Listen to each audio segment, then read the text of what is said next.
ثم جعلناك على شريعة من الأمر فاتبعها ولا تتبع أهواء الذين لا يعلمون. Baik.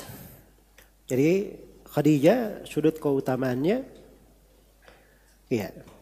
Dari sudut keutamaannya, pertama dia adalah ibu kebanyakan anak-anak Nabi. Kemudian yang kedua, perempuan yang paling pertama beriman dan membantu Nabi di dalam berdakwah. Kemudian yang ketiga, dia punya kedudukan yang besar di sisi Nabi sallallahu alaihi wasallam. Kemudian yang keempat, beliau ini diberi salam khusus oleh Allah melalui perantara Jibril. Kemudian yang kelima, diberi kabar gembira dengan rumah di sorga. Iya, di rumah di sorga.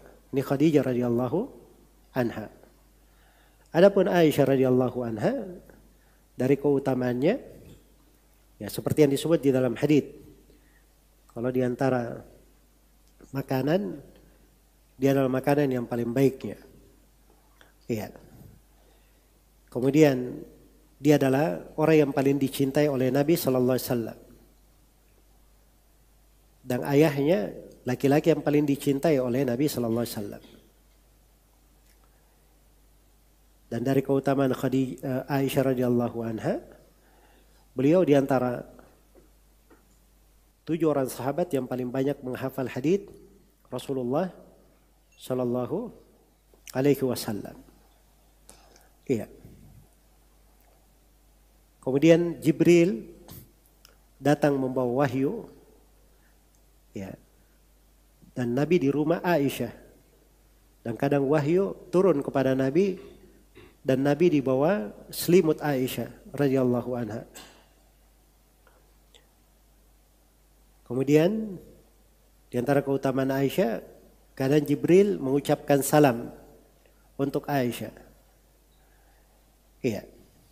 Dan dari keutamaan Aisyah radhiyallahu anha, Allah menurunkan kesucian beliau dalam 10 ayat yang dibaca hingga hari kiamat. Itu ayat-ayat di surah An-Nur. Iya. Makanya jadi keutamaan khusus bagi beliau. Orang-orang Syiah Rafidhah mencela Aisyah, Allah mensucikannya, dijadikan ciri keimanan terkait dengan Aisyah. Siapa yang mencela Aisyah secara khusus, itu artinya dia kafir, keluar dari Islam. Karena dia mendustakan ayat-ayat Al-Quran. Jelas ya? Demikian pula belakangan ini. Kaum munafikin itu paling populer berbicara tentang Aisyah dinikahi oleh Nabi. Di umur 6 tahun. Atau 7 tahun. Dan Nabi berkumpul dengannya di umur 9 tahun. Iya. Dan ini otak kepala orang-orang yang rusak pemikirannya ini dianggap bahwa itu adalah perbuatan yang tidak layak. Perbuatan yang tidak layak. Ini subhanallah dari keajaiban sebagian makhluk kelihatan dari kedunguan dan kebodohan yang tidak bisa diukur. Ya, bagaimana caranya berpikir? Nabi SAW itu semua istri-istri beliau sudah menikah sebelumnya, kecuali satu saja, Aisyah radhiyallahu anha. Ya, kemudian Aisyah radhiyallahu taala anha itu dinikahkan untuk Nabi SAW, itu dipilihkan oleh Allah. Kemudian dinikahkan oleh ayahnya Abu Bakar As-Siddiq radhiyallahu taala anhu. Jelas ya? Ketika dinikahkan tidak langsung berkumpul dengannya. Berkumpul dengan Aisyah di umur berapa? Di umur 9 tahun setelah hijrah di Madinah. Dibuatkan rumah sendiri oleh Nabi sallallahu alaihi wasallam. Di bab nikah itu di muasyarah itu suami bergaul dengan istri dengan hal yang ma'ruf.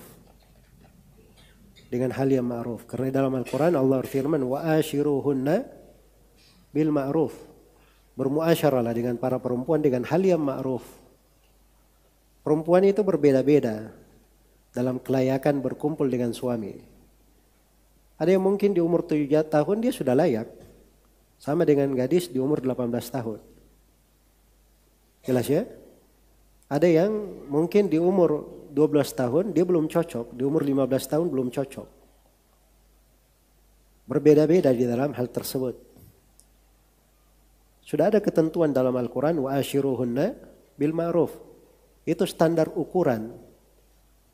Makanya Nabi SAW menikahinya di umur 6 tahun, nah langsung berjumpa dengannya. Jelas ya? Tidak langsung berjumpa dengannya, berkumpul bersamanya. Tapi sudah status istri. Itu sudah kebaikan untuk seorang perempuan. Perempuan itu mahkota kalau dia sudah punya suami. Iya. Artinya sudah terjamin kesuciannya, terjamin kebaikannya. Nah, itu maksud dari pernikahan. Maksud dari pernikahan. Baik. Kemudian kaidah syariat yang lain, la darar wa la dirar. Tidak boleh ada bahaya dan membahayakan. Jadi kalau menikahi perempuan misalnya masih muda dan hubungan suami istri membahayakan, itu tidak diperbolehkan sampai di kondisi yang apa? Yang memungkinkan. Tapi keberadaannya sebagai status istri itu adalah kemuliaan baginya, kehormatan baginya. Nah, itu akal sehat namanya. Adapun orang-orang yang rusak akalnya sembarang dia pikir. Ya, dan kalimat-kalimatnya adalah kalimat yang tidak muncul dari orang-orang yang waras. Makanya kebanyakannya itu hanya berasal dari kaum munafikin, orang-orang kafir. Ya, dan masuk di sebagian di Indonesia ini terucap dari orang-orang yang mengaku dirinya berilmu, kiai dan seterusnya, tapi ucapannya tidak pernah diucapkan oleh hewan sekalipun. Ya, memang karena hewan tidak berbicara ya. Baik. Semoga Allah Subhanahu wa taala memberi taufik kepada semuanya.